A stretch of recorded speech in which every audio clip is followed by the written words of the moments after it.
First and foremost, it's a privilege to be here alongside with EMPA, with Sofia, presenting our project and our achievements in the Digital with Purpose Global Summit 2024. I'll start with a brief presentation of Unipartner. Unipartner is an information technology services company that works with government organizations, financial institutions, and other corporations to solve their most demanding IT and business challenges.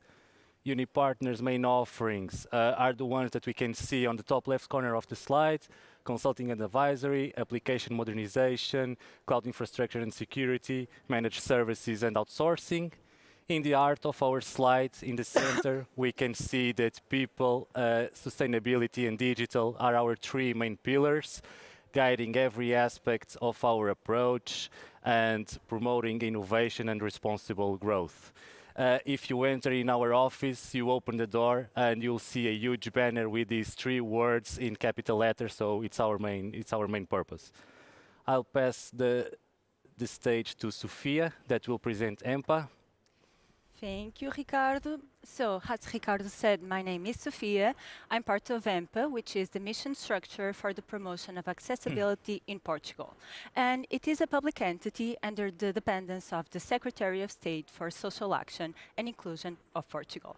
And its mission, as the name suggests, is to promote accessibility in buildings, surroundings, and public transport for everyone.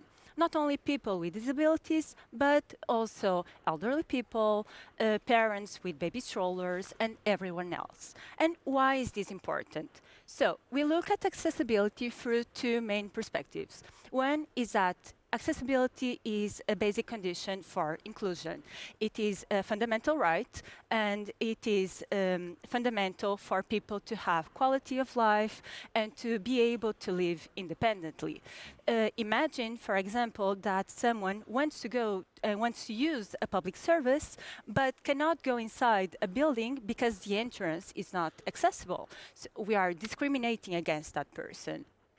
And not only that, what if that person wants to work in that building?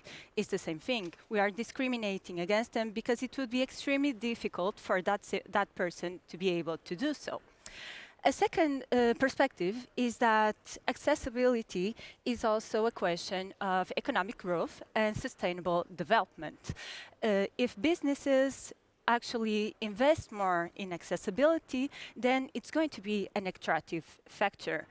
For example, in the tourism sector, there has been several studies that have shown that if a certain region and its businesses, restaurants and hotels actually are more accessible, then their revenue is going to increase. Not only that, but there's also going to be a higher probability that especially people with disabilities and their families are going to go again and again to that same region and to those same businesses because they feel more comfortable, they feel more respected. But normally, accessibility is seen more as a problem, as a burden, as too costly, too expensive, and not as a priority.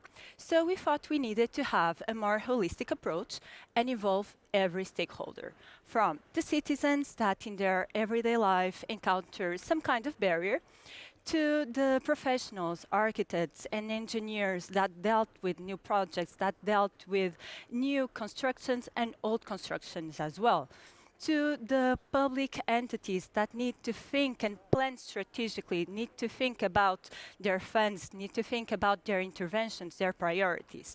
And finally, to the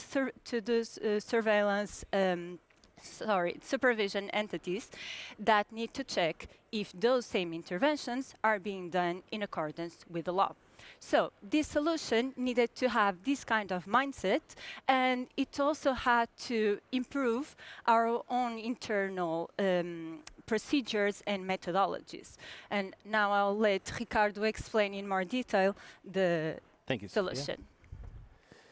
So, to pursue its activities and its defined objectives, EMPA has decided to centralize all accessibility information and features on a single portal. providing convenient access to a wide range of features and content through a unified platform. Um, our solution, and before, as a result, and through the strict commitment between Unipartner and EMPA, a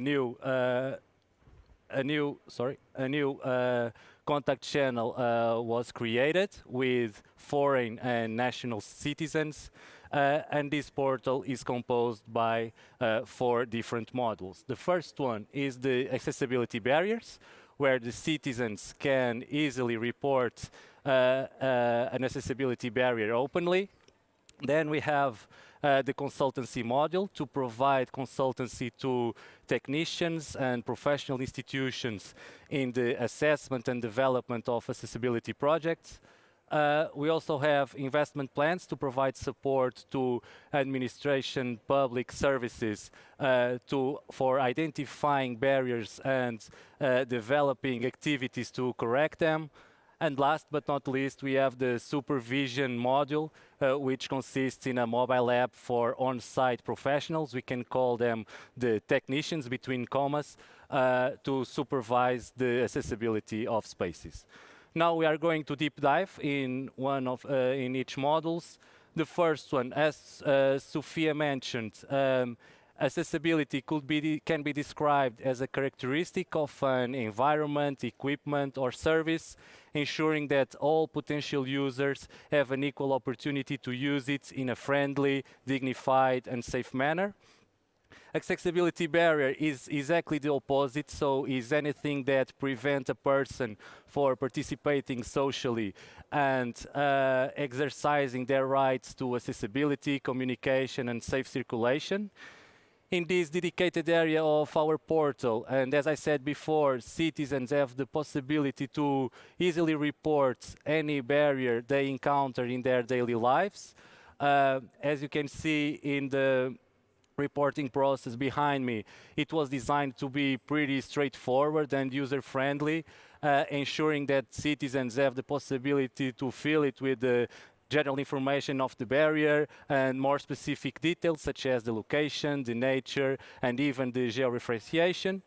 And moreover, the citizens have also the possibility to include pictures or files to provide a comprehensive understanding, and that helps in understanding and resolving the barrier in a more efficient way.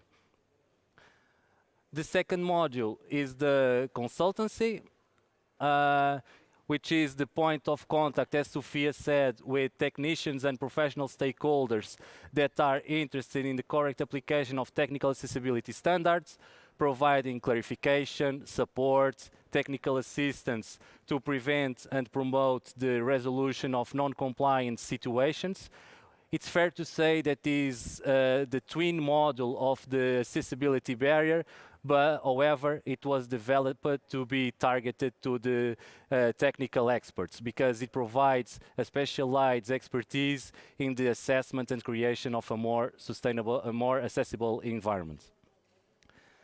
Investment plans. Investment plans are national application programs created by technical teams for the promotion of accessibility, whose mission is to support the public administration services in identifying barriers and developing activities to correct them.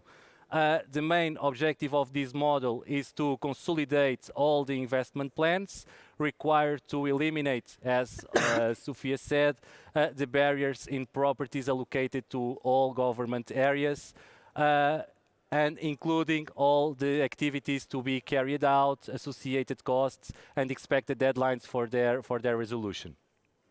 This model is crucial because it provides a concrete understanding of the total amount that was that was invested in this area, and also for helping stakeholders to justify the allocated budgets and to provide a concrete understanding regarding resource allocation and project prioritization.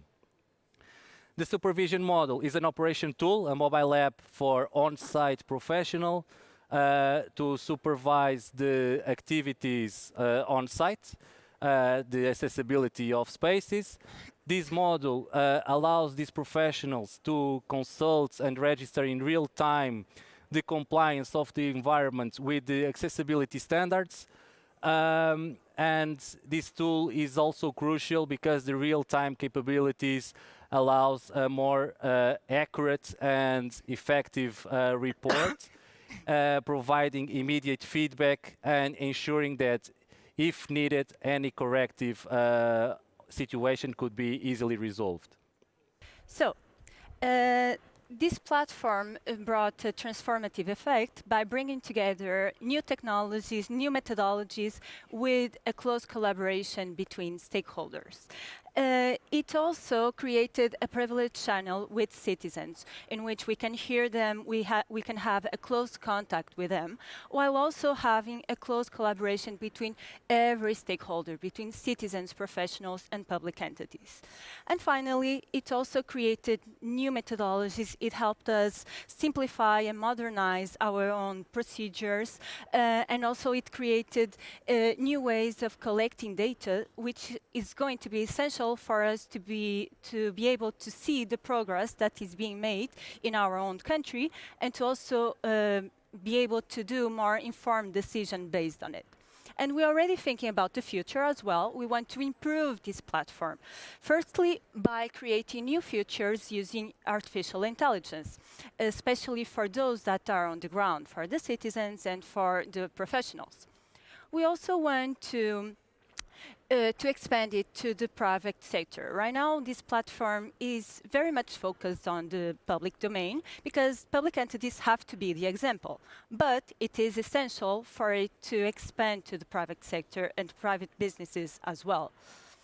And finally, it's necessary, and it is going to be necessary, to adapt it to the new legislation. And this was a big worry that we had in the beginning of this project, and that Unipartner had to keep in mind while designing this solution, because the legislation is being changed right now, and when 1 year or 2 years' time, there's going to be this need of changing the solution.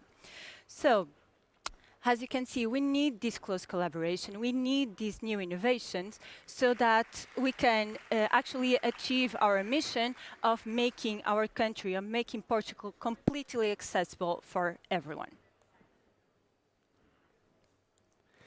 So it's time to see firsthand our main arguments. Feel free to scan our QR code to validate the experience that we have presented in this session. We'll be around, so if you have any questions, please feel free to reaching us. And thank you for your time.